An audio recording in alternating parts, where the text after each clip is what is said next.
Sir இது CO2 filtering system 2 சிலிண்டருக்கும் separate connection. இங்கே வந்து RAC 1 cylinder, RAC 2 1 more cylinder. So RAC 1కి zone 1 zone 2, RAC 2க்கு zone 3 zone 4. அந்த மாதிரி இன்புட் 1ல் ஒரு 1K ரெசிஸ்டர் போட்டு பாசிட்டிவ்க்கு ஒரு கேபிள் எடுத்துகிட்டு வந்து இங்கே மேனுவல் T டேப் பண்ணி இங்கே லாஸ்ட்டு ரெசிஸ்டன்ட் போட்டிருக்கேன். ஸோ சேம் டு சேம் அதே மாதிரி இன்புட் 2ல் அதே மாதிரி பண்ணியிருக்கேன். ஸோ ಈಗ ನಾನು ಇನ್ಪುಟ್ 2 ಕನೆಕ್ಷನ್ ರಿಮೂವ್ பண்ணியிருக்கேன். அதுக்காக தான் இது ஃபால்ட் வந்துகிட்டே இருக்குது.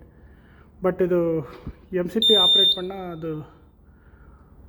அது ரிலீஸ் ஆகிடுது. நார்மலி டைரெக்டாக போட்டால் ஒரு இன்புட்க்கு அது செப்பரேட் கேபிள் போட்டால் வருது, இல்லைன்னா வர மாட்டேங்குது.